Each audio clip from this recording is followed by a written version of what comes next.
So the song contest turned anti-Semitic hate fest. Eurovision happened last night. Who was it? Switzerland won it. The first ever non-binary winner was Switzerland's singer. Israel finished fifth. It was interesting for all the wrong reasons. We talked about this on the channel as well. There were protests. The Israeli singer couldn't leave her hotel except for rehearsals and the contest. When she did, she had to be escorted by 100 police officers. There were protests outside. There were protests inside. There were a few people removed for waving PLO flags. There was booing every time Israel performed, both in the dress rehearsals, which were ticketed events, and in the competition semifinal and final when the Israeli singer performed. There was booing last night when the results came in, and anytime a country's judges, it was a jury, gave Israel any points, there was booing throughout the arena. Um, so yeah, that happened last night.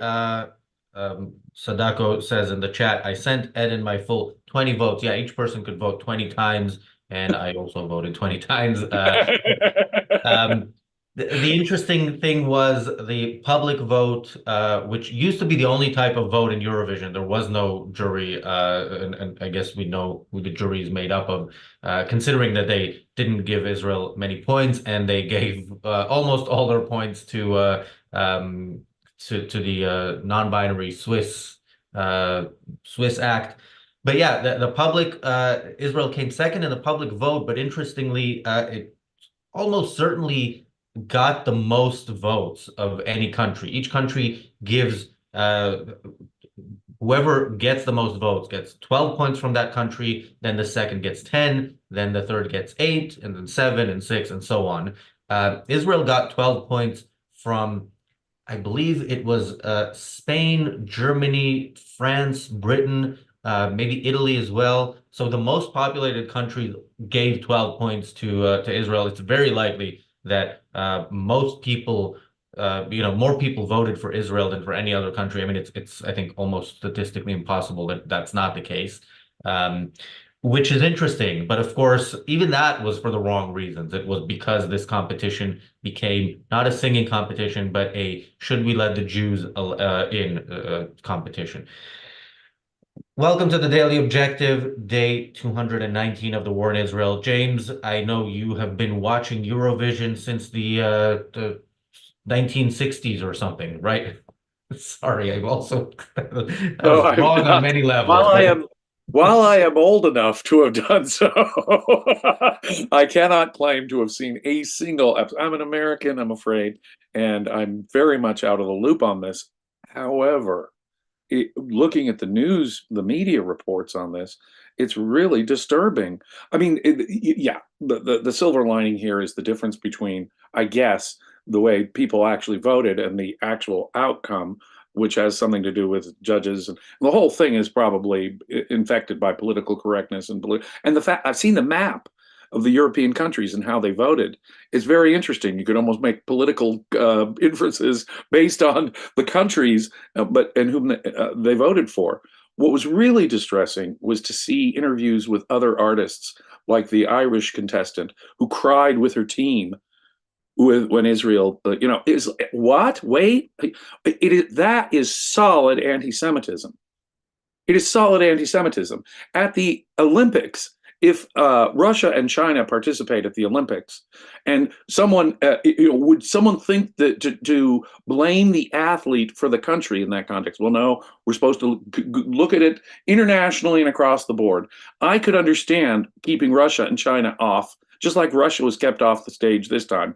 But once the country has been allowed into this international competition, to boo them, to hiss them, to say, what you're doing is you're attacking the artist, you're attacking the athlete, you're attacking the person, the people. You're going well beyond any particular political dispute, even if you think that country is doing something terribly wrong. It is naked, ugly anti-Semitism. I guess the protests turned violent. I guess Greta Thunberg was arrested. Uh, uh, you know, That's just ugly racism. There's no doubt about it.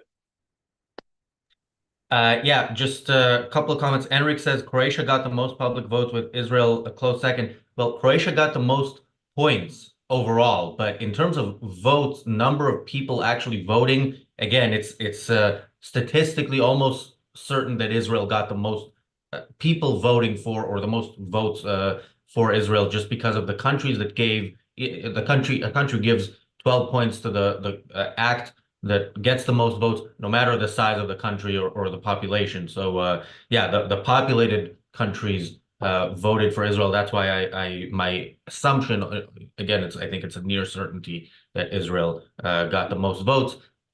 And again, yeah.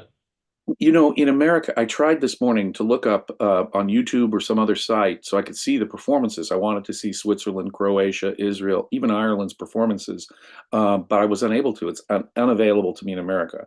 So while I didn't see the performances, I can't really evaluate, but it seems to me that there are political considerations. Yeah, yeah, I would be suspicious that the first nine non-binary winner was politics free. You see, I did not hear the Swiss rapper's performance, but on the other hand, it seems to me like a lot of awards these days, there's a political filter that it's going through and that may have affected these outcomes. Again, diminishing the actual popular effect of Israel in the process as well. So, what's disturbing is that a song contest, a contest about making music and a popular song, should be polluted and infected by this kind of ugly racism. And that's all it is. It's racism. It's anti-Semitism on the face of it. The demonstrations, the way they got violent, the way people, the other way other artists cried about it, the booing of the Israeli artist. I mean, my God, the Israeli act had to just be traumatized by this. How brave she was just to do this. As I say, I didn't see the Israeli performance. I didn't see any of the performances, but it seems to me it took considerable courage just to participate by the Israeli contestant this year. What a horrible state of affairs. Yeah. Well, I have some stuff to say about the Israeli performance, but thank you, Jonathan, for the super chat. Jonathan says, "What the fuck is Bambi Thug besides some disgusting nihilist freak show?" Yeah, Bambi Thug is the name of the, um, I believe, also non-binary act that performed for Ireland. Uh, she, they, them, whatever it's called. In an interview after the second semifinal, was asked, "How did you react when Israel qualified to the final?" And she said, "I cried with my team." Later on, there was an incident with the Dutch singer. There were a few incidents with the Dutch singer, including him bullying the Israeli singer at a press conference. But there was some incident, they don't tell us the details, but it's called a violent incident with somebody from one of the broadcasting networks. So he was removed. The Netherlands qualified to the final, but they were removed. And Bambi Thug made a point of saying that she doesn't know what he did, but she sides with anybody who supports Palestine. So the word thug there is very relevant. And to ask Jonathan's Interesting that question, to that answer, made the news. That's what made the news here in America is that the Irish performer was crying about Israel. yeah, yeah, and Imagine to that. answer Jonathan's question on what that is, I don't know, but there is a picture on the thumbnail for today's episode. Well, and Just consider the paradoxical Bambi Thug. Well, anyway, as I say, I didn't see the performances, but off the top of my head, that sounds pretty nihilistic. Anyway, Yeah, and if you look at they them on in that picture on the thumbnail or any other picture, it's very much kind of we have limited control over how we look. We can like do our hair and makeup and dress and work out, eat, whatever. In her terms, she very much looks the part or again, I'm going to say she because it can only be sarcastic in the use of they, them so much. But yeah, I think she very much looks the part that she is and the type of human being she is. Yeah, I don't care what your hairstyle is. I don't care how many earrings or piercings you have. I don't care what tattoos you have. I didn't see the performances, but I got to believe that there's a political filter that was strongly being imposed on this, through which the results must be seen. Yeah, and of course Ireland is one of the more anti-Semitic countries and anti-Israel countries. I think they are among the countries that are expected to recognize Palestine as a state in the coming weeks. But oddly enough, Ireland gave 10 points to Israel, which is second place. So Israel came second in the voting in Ireland. Uh, I was saying yesterday, I think the voting, because of how political it is obviously going to be political voting for Israel in the sense that some people don't like what they're seeing in Europe. Some people don't want 1930s Germany. They don't want to live in that. And 1930s Germany, actually, I've been thinking about this in the context of Eurovision because the performance and everything around it kind of reminds me, not reminds me because I wasn't around, but reminds me of what I read and heard about, Jesse Owens in the 1936 Olympics winning for Jesse Owens was a black track and field runner who won four Olympic gold medals in the 1936 Olympics in Berlin with Hitler sitting in the audience looking kind of unhappy. Uh, Very unhappy. Right.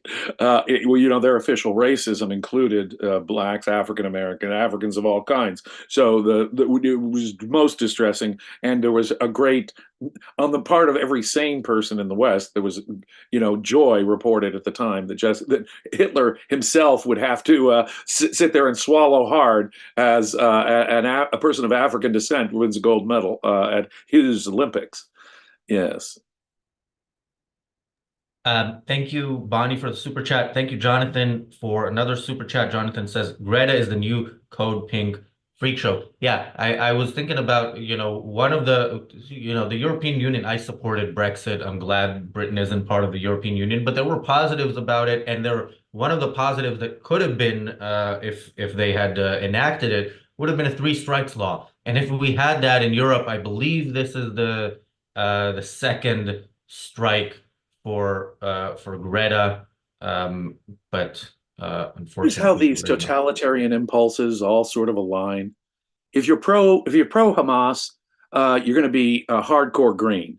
If you're, you know what I mean? These anti-civilization people. Isn't it amazing how their interests, correspond? It's really the underlying evil of collectivism and altruism and the way they look at the world, of course, that manifests itself. But you'll notice that there are totalitarian impulses, being pro-Hamas or being fascist Greens. They come together so inevitably, almost, don't they? yeah, and in those protests in Malmo again, Malmo as the site of this Eurovision, Malmo is one of the most Muslim cities and as a result also one of the most anti-Semitic cities in Europe. And having it there in the protest, you could see not one or two, but many red flags with hammer and sickle. So yeah, the totalitarian impulses were on full display. And we've spoken about how communists and white supremacists pretend like there's great differences between them. Around this issue, this is one of the issues, although when they talk about economics, you see that they're pretty close as well. When it comes to the Jews, you Right. see how closely aligned they are and how Absolutely. One of the most outrageous racists, Southern racists in my country, David Duke, is having similar opinions on the topic with, far leftist squad members. And that is an interesting combination in my country, where you've got the ultra progressives who are pro Hamas in Congress aligning themselves with the KKK and David Duke on this issue. Yeah, that's where they unite, my brother. Yeah. Enric also mentions in the chat, he says Eden's fantastic song was originally directly about October 7th, but was disallowed, so it was abstracted to Hurricane. Yeah, October Rain was the original name of the song, and it was changed to Hurricane. And if you can find the lyrics to both songs online, but yeah, of course, saying that something bad happened on October 7th is a political statement. So that was something the European Broadcasting Union didn't want. Yeah, so the European Broadcasting Union on the one hand withstood pressure from some to kick Israel out of the competition. On the other hand, they let it be politicized, and they did some things. They cut out the booze in some places, which I didn't like, by the way, because I thought people will realize how important it is to vote on this if they heard the booze. But yeah, they kind of chose how seriously to take the no political messages policy when it came to different aspects of this. I understand Russia was not permitted to participate because of the invasion of Ukraine. Now, they took a side there. Why couldn't the Broadcasting Association take a side about Israel versus Hamas and be consistent about that side? No, we're allowing Israel because guess what? They're the good guys. They were attacked. And we are opposed to Hamas. We're opposed to violent demonstrations on behalf of Hamas. There'd be no different than pro Russia, anti Ukraine demonstrations at Eurovision. That's how it should have been handled. Once you admit the country in, once you say, look, Israel gets to participate, they should have shut down all of that. They should have shut down all of that. No, they are an equal participant here. That's that. Now, can I understand the rules about avoiding say, a subject of political controversy? Well, I guess if the same rule applied to everybody and avoided all political controversy. But it's strange that you couldn't talk about the most horrific event of our times, October 7th, and build it into a popular song. It seems to me, again, if the European broadcasters are going to take a side, they should take it properly and say, yes, we will allow laments for October 7th and the horrors there. We will allow that to occur. Again, by not allowing it, they're sort of taking a side without taking a side, reminding me of my own president, and who has one foot on both sides of every fence, as I said the other day, trying to have his cake and eat it too. It sounds like the European broadcasters were to some extent trying to have their cake and have their Israel and eat it too. Yeah, thank you, Frank, for the super chat. Frank says, should Israel be in the opening ceremonies for the Olympics? It's kind of sad that we kind of know the topics that we're going to be discussing. We can almost know by the date because where Yeah, there is an when the Paris international Olympics start. where there's going to be an international competition and Israel is going to be involved, we know there are going to be protests. We know there are going to be boos in the audience whenever an Israeli shows up. We know there's going to be heavy police presence. We know there's likely or likely going to be attempt at terrorist attacks there.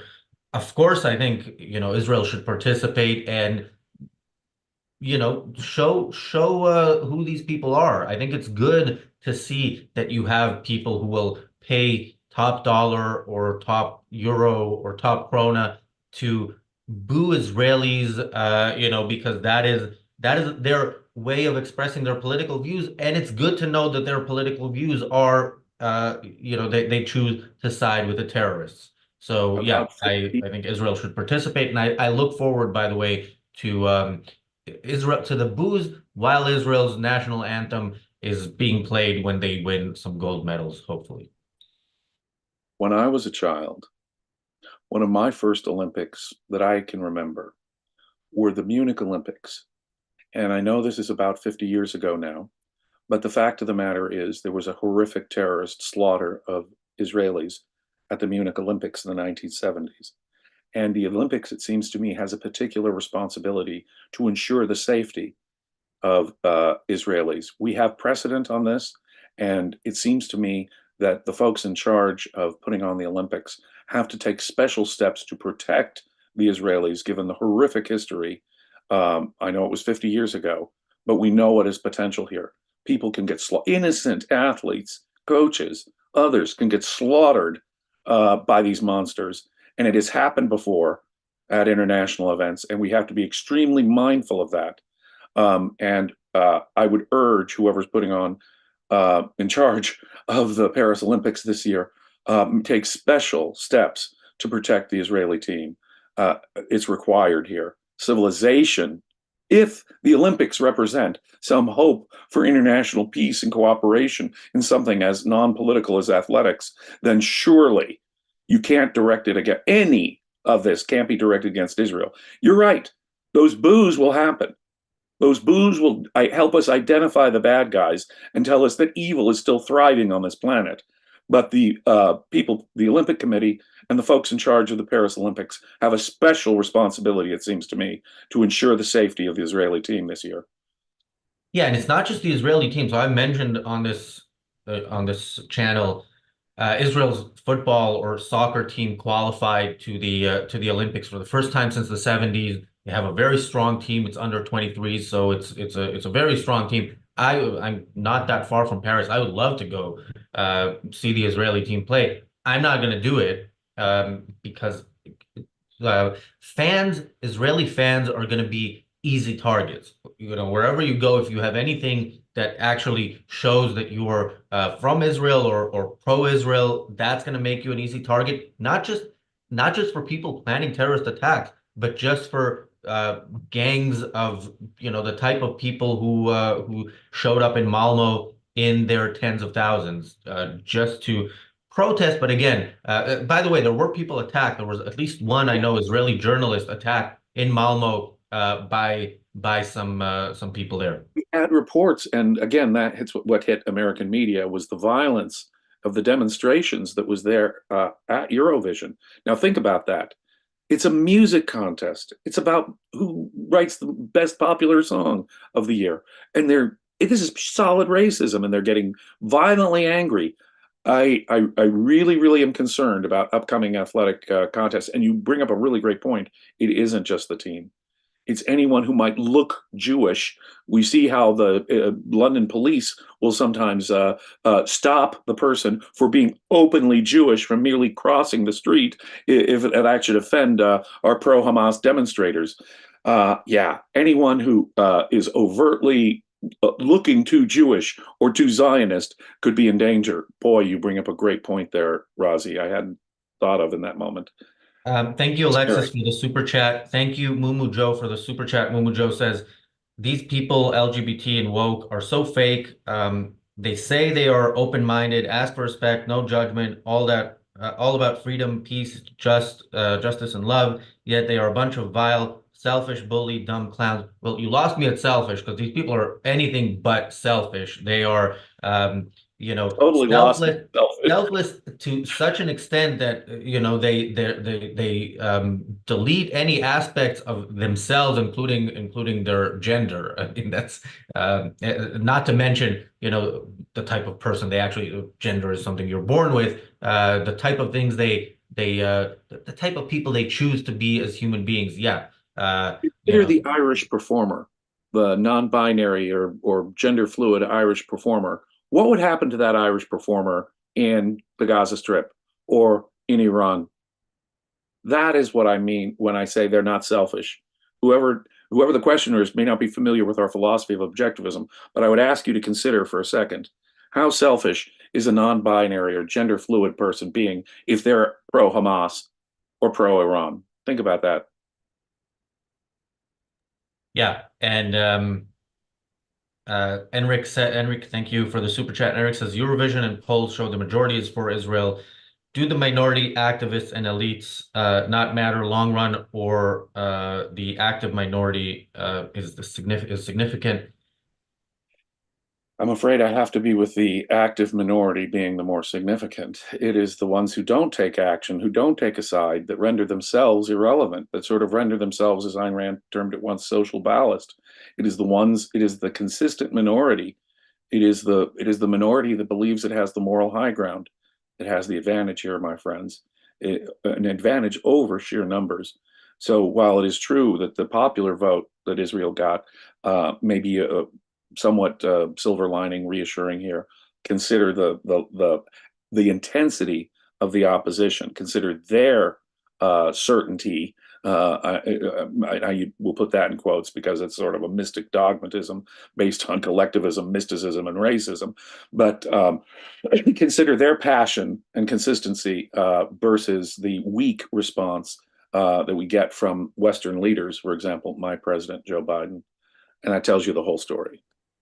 There's a comment that I want to address seriously, even though it's from one of our regular trolls in the pro-Hamas trolls in the chat, who says, "How many points did Israel give Ireland, jury or public? One of the best performances of the contest, just a bit complicated for simple people." That's an interesting comment to try to take apart because again, this is somebody who supports Hamas and looks at Ireland's not the Irish singer may be crying when Israel wins or qualifies for the final, but she, they, them would really be crying, in her final moments if she ever actually went to Gaza to express her support to the people of Gaza who despise her for, whatever that is that she is. Whereas in the West, some of us look at that in disgust and move on with our lives, wanting nothing to do with it, and You at for least better give or them the worse. freedom. It's here that you have the freedom to be whatever you want to be, to act like you want to dress and present as you want to present. Is there such a freedom in the Islamic world today? My God, I would just ask a lot of our whatever you are in the LGBTQ plus spectrum, just think about it just for just 5 minutes, please, and you realize that you're not being selfish, and you're defending the most savage, atavistic, primitive societies in the world. Thank you, Jonathan, for the super chat. Thank you, Gail, for the super chat. There was something I wanted to address. Oh, yeah. Tia Sung says, from what I hear, a lot of Irish people themselves were embarrassed about the Irish song. Oh, I'm sure. Yeah. Again, even in these countries, when we talk about a country being particularly anti-Semitic, anti-Israel, bad in whatever way, there is no doubt unlike Gaza, a country like Ireland does have some minority that is sensible to at least some extent. And I know people from Ireland who are a little better than their government, a lot better than their government, in fact, is on this. Ireland is particularly repulsive in their position on Israel. yeah, by the way, um, a few hours before the final, the Irish contestant demanded that Israel be removed from the competition. I don't even remember what it was for. It was something that came up, but of course, this is the main thing for so many of the contestants, for so many of Eurovision's fans. Eurovision is uh, how do I put this? It's popular among the gay community, at least in this country, I know. And I saw that there were some gay bars in London that closed on Saturday, which would have been one of their presumably highest earning days of the year, closed just so that they didn't have to play the Israeli song as part of this, as part of, because people would come to the pub to watch Eurovision and then they would have to hear the Israeli song. Um, that's, Wow. yeah. Talk about mentally screwed up. Talk about people who aren't thinking things through. My God. Do they never pause to think that in fact this is anti-Semitism? I mean, do they never pause to think just how racist? Do they never pause to think how they're defending the actual aggressors, the committers of the atrocities on October 7th? No, they don't. It doesn't even enter their minds. It just blows me away. It's worse than stupid, ladies and gentlemen. This is a volitionally imposed conceptual blindness about the topic. It really is. Thank you, Frank, for the super chat. Frank says Irish support Hamas because they also had the IRA. I think that's part of it. Yeah, James, do you have Terrorist violent impulses are terrorist violent impulses. We know, whatever you think about Irish independence, we know that they too, the IRA blew up buses with children in it. Well, that's the same MO as our Palestinian terrorists in the Middle East. They have no qualms about doing identically similar things that the IRA did. But, today the situation in Ireland is radically different. And in part because there isn't the same kind of ridiculous anti Semitism cultural relativism that was being imposed on us. People could say blowing up buses with children in it was morally wrong. Those are the bad guys. We have to shut down the IRA. Um, I don't see why the same logic does not apply to Hamas and Hezbollah uh, right now, as it should. These people are no different than the same evil terrorists of yesterday. Um, and we have a comment saying one should not forget that controversy breeds increased ratings. Few people in the USA knew about Eurovision, but for this year, yes, but you have to decide. I mean, look, in a sense, the European Broadcasting Union ultimately did the right thing by having Israel participate and not bow to the pressure by some contestants as well to not have Israel a part of it. Um, but you always have to ask what kind of ratings you want, what kind of viewers you want. If you look at, we talk about Piers Morgan from time to time, who has become like a Jerry Springer of ideas, let's say, if you want to call it that. Do you want that kind of ratings? Do you want that kind of audience? Do you want the kind of world that would be created if people consumed your content seriously and that's the content they consume?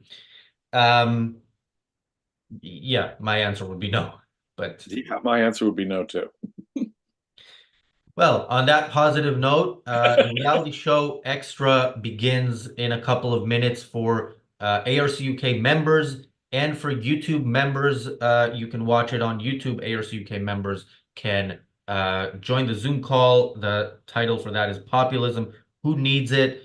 Um, we are starting the Atlas Shrugged Book Club in 2 days. So if you're not a member, especially if you haven't read Atlas Shrugged, we're going to go through it slowly. It took us 2 years to go through The Fountainhead, and Atlas Shrugged is almost twice as long. So it'll take us a long time, and we're gonna go through it. It took us, Daniel says, 94 sessions to go through The Fountainhead. So yeah, I I imagine it will understand. take. And I understand both Lisa Van Dam and Shoshana will be there. I mean, these are real experts on literature and Yeah, this literature, ladies and Lisa and gentlemen. Shoshana will be at the first session. Lisa will be there from time to time. Shoshana will be there, I think, more often. And yeah, you have Ladies and actual gentlemen, experts. this is top tier literary analysis.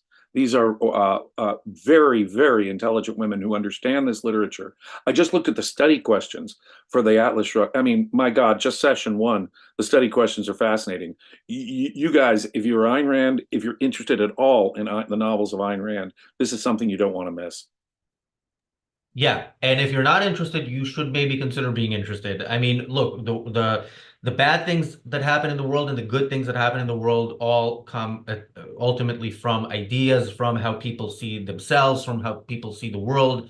And I think Atlas Shrugged is, in terms of novels where ideas are expressed, the best book you can read and the most important one as well. Thank you, Tron77, for the super chat. And yeah, with that, we will leave you tomorrow evening is the beginning of Israel Independence Day. So I don't know if we'll do something about that tomorrow or Tuesday, but of course we will talk about it here. Yeah, there is another Independence Day for Israel. I know some people in the chat and many people in the world are unhappy about that, and good. Thanks, Good. James. Thanks, everybody. We'll see you tomorrow. Be safe.